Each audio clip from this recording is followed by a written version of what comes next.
tamilkushi.com tamilkushi.com tamilkushi.com tamilkushi.com. இன்னைக்கு 15வது பாசுரம். ரொம்ப ஒரு முக்கியமான பாசுரம். நமக்கு நல்ல லெசன்ஸ் டெய்லி நம்ம லைஃப்பை லீட் பண்ணச்சே எப்படி லீட் பண்ணணும் அப்படிங்கிறதுக்கு இந்த பாசுரம் ரொம்ப ஒரு முக்கியமான லெசன் கூட. இந்த பாசுரத்தில் என்ன பண்ணுறா, ரொம்ப ஒரு தூய்மையான ஒரு டீச்சருங்கிற லெவலில் வைக்கக்கூடிய ஒரு கேர்ளை வந்து எழுப்ப வரா.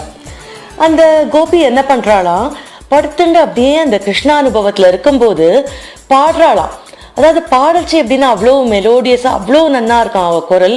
ஒரு அரகுர தூக்கத்தில் ஒரு மயக்கத்தில் பாடுற மாதிரி ஒரு பியூட்டிஃபுல் வாய்ஸ் வந்து வெளியில் வர எல்லா கோபிஸும் கேட்குறாளாம். அதனால ஆண்டாள் எப்படி ஆரம்பிக்கிறா, அவளை வந்து கிளி அப்படின்னு அட்ரஸ் பண்ணுறா. கிளி அப்படின்னா வந்து ரங்கா ரங்கா ரங்கான்னு சொன்னதையே சொல்லுமா ஒரு கிளி. அந்த கிளி மாதிரி இருக்கிற இந்த கோபிகையை வந்து அட்ரஸ் பண்ணுறா. அதே நேரத்தில் கிளி அளவுக்கு அவ்வளவு அழகான குரலுடையவளே அப்படின்ட்டும் கிளி அப்படின்னு அட்ரஸ் பண்ணுறா. இப்போ இந்த மற்ற கோபிஸ்லாம் வந்துட்டா இல்லையா, எல்லாரும் வந்து இவளை வந்து கிண்டல் பண்ணுறாளாம். இந்த பாசுரத்தை நம்ம பார்த்தாலே பியூட்டிஃபுல் ஒரு கான்வர்சேஷன் பேட்டர்ன் மாதிரி இந்த பாசுரத்தை எழுதியிருக்கா ஆண்டாள். முதல்ல வந்து தான் ஒரு ஆயர்பாடி சிறுமி அப்படிங்கிற எண்ணத்துல எழுதியிருக்கா. அந்த எண்ணத்தோட சேர்ந்து இதை வந்து அந்த கான்வர்சேஷனல் பேட்டர்னையும் நம்ம பார்த்தானா ஒரு பியூட்டிஃபுல்லான கவிதை நமக்கு வந்து புரியும். எப்படி ஆரம்பிக்கிறா அப்படின்னா, வெளில இருக்கிறவாள்லாம் உள்ள இருக்கிற அந்த ஃப்ரெண்டை வந்து கிண்டல் பண்றாளாம். எல்லே இளங்கிளியே அப்படின்ட்டு. கிளி அவ்வளவு அழகான குரல் எல்லாம் இருக்கு, ஆனா ஃப்ரெண்ட்ஸுக்குள்ள கிண்டல் பண்ணிக்கல் சகஜம் இல்லையா, அதனால எல்லே இளங்கிளியே அப்படின்னு கூப்பிடுறாளாம்.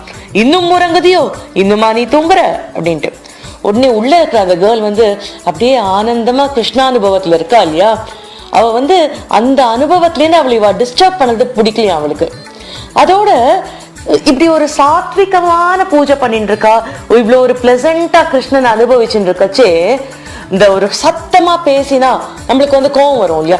இவ்வளோ மெலோடியஸ் ஒரு நல்ல காம் பீஸ்ஃபுல் டயத்துல உஷ்ன்னு வந்து பேசுறியே அப்படிங்கிறதுனால உள்ள இருக்கிறவ என்ன சொல்றா, சில் என்ற அழையன் மீன் அப்படின்ட்டு அவ வந்து அங்கேருந்து சொல்றா. சில் என்ற அழையன் மீன் நங்கை நீர் போதர்கின்றேன், நீங்களாம் போங்க, என்ன எதுக்கு வந்து கூப்பிடுறீங்க, இப்படி வந்து என்ன டிஸ்டர்ப் பண்ணாதீங்க அப்படிங்கிறா. உடனே இவா சொல்றா, வல்லே உன் கட்டுரைகள் பண்டே உன் வாயறிதும் அப்படின்ட்டு. நீ தான் பெருசா சொன்னியே, இந்த மாதிரி நேத்திக்கே சொன்ன, நீ வந்து என்னமோ எங்களோட வந்து இது பண்ண போற, எங்க எல்லாருக்கும் முன்னாடி நீயே வர போற, எங்க எல்லாரையும் கூட்டின்னு போற, கிருஷ்ணரை பத்தி பாட போறன்னு சொன்னியே. வல்லே உன் கட்டுரைகள் பெருசா கட்டுரை சொன்ன, பண்டே உன் வாயறிதும் பத்தியா இப்ப எங்களுக்கு தெரிஞ்சிருது, எல்லாம் வெறும் பேச்சோட சரி அப்படிங்கிறா. உடனே உள்ள இருக்கிற அவளுக்கு கோவம் வருது. வல்லீர்கள் நீங்களே, நான் இல்ல நீங்க தான் அப்படிலாம் பண்ணீங்க அப்படின்ட்டு ரெண்டு பேருக்கும் ஹீட்டடா டிஸ்கஷன் நடந்துட்டு இருக்கு. இங்க நடுவுல வந்து இப்ப ஆண்டாள் வரா. ஆண்டாள் வந்து என்ன சொல்றா, நானே தான் ஆயிடுக அப்படிங்கிறா. அதாவது இப்ப ரெண்டு டிவோட்டிஸ், பெருமாளோட டிவோட்டிஸ், இந்த சைட்லயும் டிவோட்டிஸ் தான், அந்த சைட்லயும் டிவோட்டிஸ் தான். அவ ரெண்டு பேருக்குள்ள ஹீட்டடா ஒரு ஆர்குமெண்ட் நடக்கிறது அப்படின்னா ஈகோக்கு இங்க என்ன இடம்?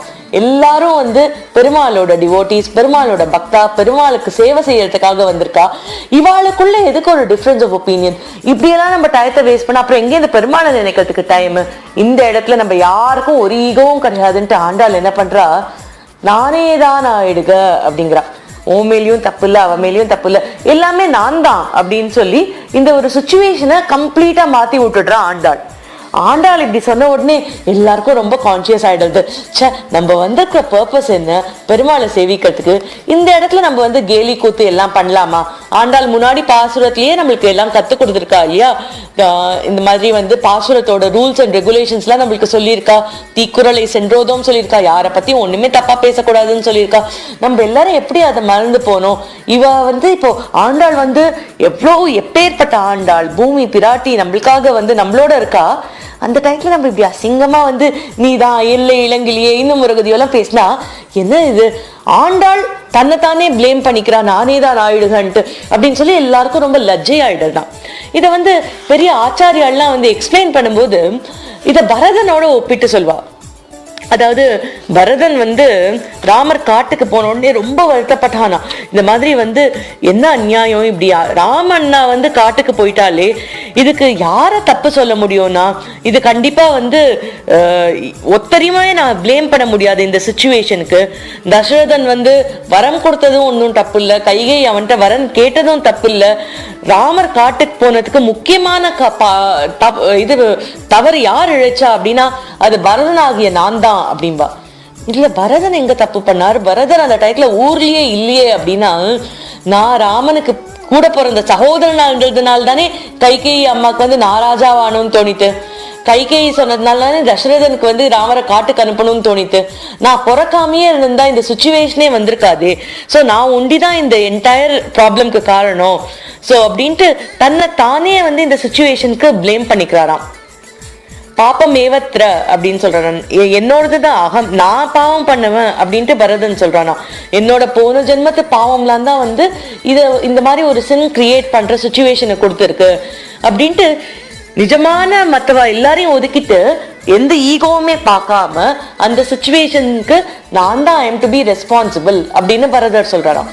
அது மாதிரி பாகவதா எல்லாருமே பெருமாளோட டிவோட்டீஸ் அப்படின்னு இருக்கும்போது அவளுக்குள்ள நீ என்ன பெருசு நான் என்ன கம்மி, நம்ம வந்து எல்லாத்தையும் நம்ம தப்பு தான் அப்படின்னு அக்செப்ட் பண்ணா மற்றவ வந்து ஆட்டோமேட்டிக்கா அதை பார்த்து ஷை ஆயிடுவா, அதை பார்த்து அவளை கரெக்ட் பண்ணிப்பா. அந்த மாதிரி இந்த டைத்துல இந்த கோபிகைகள்லாம் வந்து ஆண்டாள் வந்து நானே தான் ஆயிடுக அப்படின்னு ஆண்டாளே எப்போ சொன்னாலும் இல்லையோ இவெல்லாம் ரொம்ப கூச்சப்பட்டுடுறாளாம், வெக்கப்பட்டுடுறாளாம், ஷோ நாங்க பண்ணதெல்லாம் தப்புன்ட்டு அவ அதெல்லாம் ரிகக்னைஸ் பண்ணிட்டு பெருமாளோட பாடலை பாடணும் அப்படிங்கிற ஞாபகம் வந்து அவ எல்லாருக்கும் உடனே வந்துடுறது தான். இது நம்ம திருக்குறள்லயும் பார்த்திருக்கோம் இல்லையா, இன்னா செய்தாரே ஒருத்தல் அவர் நான நன்னையும் செய்து விடல் அப்படின்ட்டு. ஸோ வந்து யாராவது ஒருத்தர் ஏதாவது தீங்கு பண்றவாளாவே இருந்தா கூட பரதர் மாதிரி அவளுக்கும் நம்ம நன்மையை தான் பண்ணணும். அதே மாதிரி இந்த சுச்சுவேஷன்ல வந்து ரெண்டு கோபிகைகளுக்கு நடுவுல வந்து டிஃபரன்ஸ் ஆஃப் ஒப்பீனியன் வருது அப்படின்ன உடனே ஆண்டாள் தன்மேலேயே அந்த பிளேம் எடுத்துட்டு நம்மளாம் எப்படி இதுக்கப்புறம் இருக்கணும் அப்படின்ட்டு அந்த லீடிங் பை எக்ஸாம்பிள் பா இல்லையா, அந்த மாதிரி நம்மளுக்கு ஒரு உதாரணமா வந்து ஆண்டாள் நம்மளை இந்த பாசுரத்துல வந்து கைட் பண்ணியிருக்கா. ஸோ அதனால இந்த பாடல்ல என்ன வருது அப்படின்னா, எல்லே இளங்கிலியே இன்னும் உறங்குதியோ சில் என்றாழை என் மின் நங்கை மீட்போதர்கின்றேன், வல்லே உன் கட்டுரைகள் பண்டே உன் வாயறிதும் வல்லீர்கள் நீங்களே அப்படின்னு இவா எல்லாம் டிஸ்கஸ் பண்ணிட்டு இருக்கா. நானே தான் ஆயிடுக அப்படின்னு ஆண்டாள் சொல்றா. அதுக்கப்புறம் கொஞ்சம் அப்படியே டிஸ்கஷன் போயிட்டு இருக்கு. உள்ளை நீ போதாய் உனக்கென்ன வேறுடைய அப்படிங்கிறா. சரி, நீயே இப்படி வந்து வேற டைரக்ஷன் எடுக்கிற, எங்களோட வந்து ஜாயின் பண்ணிக்கலாம்ல அப்படின்ட்டு. எல்லாரும் போந்தாரோ போன்றான் போன எண்ணிக்கோள், எவ்வளவு பேர் வந்திருக்கா, எல்லாரும் வந்தாச்சா, எவ்வளவு பேர் வந்திருக்கா நீயே எண்ணிக்கோ அப்படின்னு எல்லாரும் சொன்ன உடனே இந்த நானே தான் ஆயிடுங்கன்னு உடனே எல்லாரும் அப்படியே ரியலைஸ் பண்றா இந்த முடிகிற டைத்துல. உடனே வந்து ஆண்டாள் சொல்றா, வல்லானை கொன்றானை மாற்றாரை மாற்றழிக்க வல்லானை மாயனை பாடேலோர் எம்பாவாய் அப்படின்ட்டு. சோ எப்பேற்பட்டவனை நம்ம பாட போறோம், வல்லானை கொன்றானை மாற்றானை மாற்றழிக்க வல்லானை. அதாவது எவ்வளவு பலசாலியான, இதுக்கு முன்னாடி நம்ம பார்த்திருக்கோம் அந்த குவலையா பீட்டரான யானையா இருக்கட்டும், முஷ்டிக சானூரனா இருக்கட்டும், மற்றவாளோட ஈகோவை அழிச்சதா இருக்கட்டும், எல்லாருக்கும் புத்தி புகட்டத்தா இருக்கட்டும், இந்த மாயன்னு சொல்லி நம்ம எவ்வளோ லீலைகள்லாம் அந்த பத்தி பேசியிருக்கோம். வல்லானை கொன்றானை மாற்றானை மாற்ற அழிக்க வல்லானை, அந்த மாயனை பாடேலோர் எம்பாவாய், அவனை பாடுறதுக்கு தான் நம்ம இங்க வந்திருக்கோம், நம்ம எல்லாரும் அந்த கோஷ்டியோட சேரலாம் அப்படின்னு ஆண்டாள் சொல்றா. உடனே எல்லாரும் ரொம்ப சந்தோஷமா வந்து ஆண்டாளோட அந்த கோஷ்டியில எல்லாரும் ஒன்னா பாடணும் அப்படின்ட்டு ஜாயின் பண்ணிடுறா. இந்த பாடலோட ஆண்டாள் வந்து தன்னோட அந்த 5வது பாசுரம்ல இருந்து ஆரம்பிச்சா இல்லையா எழுப்புறதுக்கு. சோ இந்த எழுப்புற சகிக்களை எழுப்புற சிச்சுவேஷன் வந்து இந்த பாடலோட இப்ப நம்மளுக்கு முடியறது.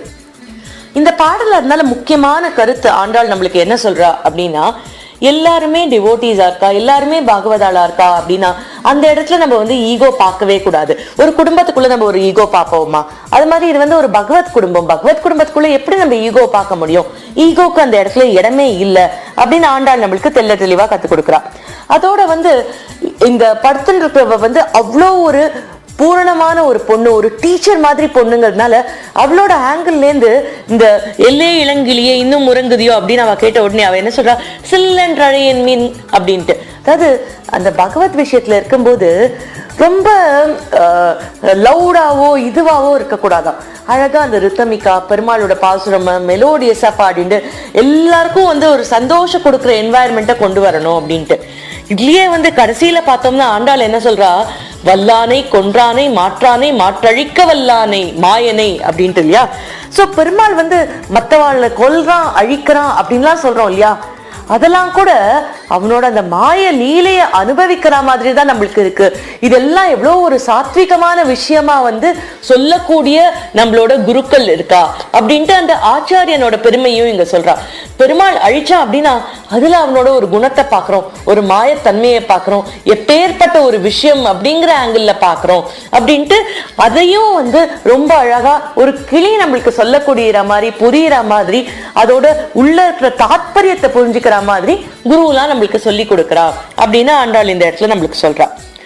இதுல முக்கியமான விஷயம் என்னன்னா, பெருமாளுக்கு தன்னோட பாகவதா, அதாவது தன்னோட டிவோட்டிஸ் இருக்கா இல்லையா, பெருமாளோட அந்த குழந்தைகள், அவளை ஏதாவது சொன்னோம்னா பிடிக்கவே பிடிக்காதான். அதனால ஆண்டாள் என்ன சொல்றா, பெருமாளோட குழந்தைகள் எல்லாரும் ஒருத்தரோட ஒருத்தர் பாசமா இருக்கணும் அப்படின்ட்டு. இப்ப ஆண்டாள் பூமா பிராட்டி இல்லையா, தன்னோட ஒரு குழந்தை தன்னோட இன்னொரு குழந்தையோட சண்டை போட்டுண்டா ஆண்டாளுக்கு பிடிக்குமா? பிடிக்காது. அதனால நானே தான் ஆயிடுங்க, நீங்க 2 பேரும் சண்டை போடாதீங்க, தப்பெல்லாம் நான் தான் அப்படின்னு ஆண்டாள் ஒத்துக்கிறான். அதனால இந்த இடத்துல இன்னொரு டிவோட்டிய ஒருத்தர் அஃபெக்டே பண்ணக்கூடாது, ஏன்னா பெருமாளுக்கு அது பிடிக்காது, பெருமாளோட குழந்தைகள் தான் எல்லாரும் அப்படிங்கிறதுனால பாகவத அபச்சாரம் கூடவே கூடாது அப்படிங்கறத இந்த பாசுரத்துல நம்மளுக்கு கம்யூனிகேட் பண்றான். இத கிருஷ்ணரே நிறைய இடத்துல எக்ஸாம்பிளா நம்மளுக்கு ப்ரூவ் பண்ணியிருக்க. கிருஷ்ணர் இந்த குருக்ஷேத்திர யுத்தம் போது என்ன சொல்றார், நான் ஆயுதமே எடுக்க மாட்டேன் அப்படின்னு பிரதிஜ்ஞை பண்றார். பீஷ்மர் என்ன சொல்றார், கண்ணா நான் உன்னை ஆயுதம் எடுக்க வைப்பேன் அப்படின்னு பிரதிஜ்ஞை பண்றார். பீஷ்மர் கண்ணனோட ரொம்ப பெரிய டிவோட்டி, கிருஷ்ணனோட பக்தன் பீஷ்மர். ஆனா பெருமாளோட சேலஞ்ச் பண்றாரு, உன்னா ஆயுதம் எடுக்க வைக்கிறேன் அப்படின்ட்டு. சோ இப்ப யுத்த பூமி நடக்கிறது, பீஷ்மர் எல்லாரையும் தாக்கின்னு இருக்கார், அப்படி ஒரு போர் நடக்கிறது. பெருமாள் தன்னோட பக்தன் இல்லையா பீஷ்மன், அவனோட வாக்கு உண்மைப்படுத்தணுங்கிறதுக்காக ஒரு பொய் கோவத்தை வர வச்சுட்டு தன்னோட சுதர்சன சக்கரத்தை கையில எடுத்துட்டு அப்படியே பீஷ்மனை நோக்கி நடந்து போறாராம். யுத்த பூமியில தேர்ல இருக்கிற ஒருத்தர் எதுக்கு கீழே இறங்கணும், எதுக்கு நடக்கணும்? அந்த சுதர்சன சக்கரத்தை அங்கேருந்து ஏவினா போதாதா, பக்கத்துல அடிக்கிறதா சுதர்சன சக்கரம். இதெல்லாம் எதுக்கு பெருமாள் பண்றாரு அப்படின்னா, தன்னோட பக்தனான பீஷ்மனோட வாக்கு பொய் பிச்சு போக கூடாது, தன்னோட வாக்கு அதை பத்தி அவர் கவலைப்படல. பக்த பராதீனக அப்படிங்கிறா இல்லையா, சோ அந்த பக்தன் நினைச்சிட்டான் அதை நான் நிறைவேற்றியே ஆகணும் அப்படிங்கிறதுக்காக பெருமாள் கையில அந்த சக்கரத்தை எடுத்தார் அப்படின்னு சொல்லுவா. அதனால பக்தனுக்காக பெருமாள் என்ன வேணா பண்ணுவார், அதனால அந்த பக்தனை நம்ம ஹர்ட்டே பண்ணிடக்கூடாது அப்படின்பா. அதே மாதிரிதான் அந்த பிரகலாதனோட சரித்திரத்தை நம்ம முன்னாடி கூட கொஞ்சம் பார்த்திருக்கோம். ஹிரண்யகசிபு பெருமாள் அப்படி திட்டுறா, நான் எங்க இருக்கான் நாராயணன், இதுல இருக்கானா அதுல இருக்கானா அப்படி இப்படின்னு எல்லாமே திட்டுறாளாம். பெருமாள் ஒண்ணும் கவலைப்படலையாம். ஆனா அந்த குழந்தை பிரகலாதனை திட்டுறா இல்லையா ஹிரண்யகசிபு, இப்ப பாரு என்ன பண்றேன் பாரு, ஒன்ன நான் கொன்னுட போறேன் அப்படின்னு உடனே பெருமாளுக்கு கோவம் வந்துடுறான். அதனால அந்த ஹிரண்யகசிபுவை பெருமாள் அந்த நகத்தாலேயே கிழிச்சு அழிச்சார் அப்படின்னு சொல்லுவா. எதுக்காக? அந்த குழந்தை பிரகலாதனை ரட்சிக்கணும் அப்படிங்கிறதுக்காக. இந்த மாதிரி எவ்வளவு இன்சிடென்ட்ஸ் நம்ம பார்த்தாலும் பக்த பராதீனஹா, பக்தனுக்கு அவ்வளோ ஒரு வாத்சல்யம் உண்டாம் பெருமாளுக்கு. அதனால அவரோட பக்தர்கள் பாகவதர்கள் அப்படிங்கிறதுனால நம்ம பாகவத அபச்சாரம் பண்ணவே கூடாது அப்படின்னு சொல்லுவா. இப்போ ஒரு ஆள் இருந்தாராம், அவர் நிறைய பைசா அவருக்கு ஒரு டயத்துல ரிக்குவயர்மெண்ட் வந்துருக்கலாம், மல்டிபிள் செலவு ஒரே டயத்துல வந்ததுனால இன்னொருத்தர்கிட்டேருந்து ஏதோ ஒரு கடன் கேட்கறதுக்கு போயிருக்காரு. அவர் சொல்றாரு, நீங்க வாங்க நான் உங்களுக்கு கடன் கொடுப்பேன், காலங்காத்தால ஒரு 8:30 மணிக்கு வந்துட்டு இல்லைன்னா நான் பூஜையெல்லாம் முடிச்சு ரெடியா இருப்பேன், அந்த டயத்துல உங்களுக்கு நான் பைசா கொடுக்குறேன் அப்படின்னு சொன்னாராம். இவர் என்ன பண்ணார், அவ்வளோ அர்ஜென்ட் பைசா, அதனால காலங்காத்தால 7:30 மணிக்கே போய் அவர்ல உட்காந்துட்டார். இந்த கடன் வாங்குற அவருக்கு சத்தம்னாலே ஆகலாம்.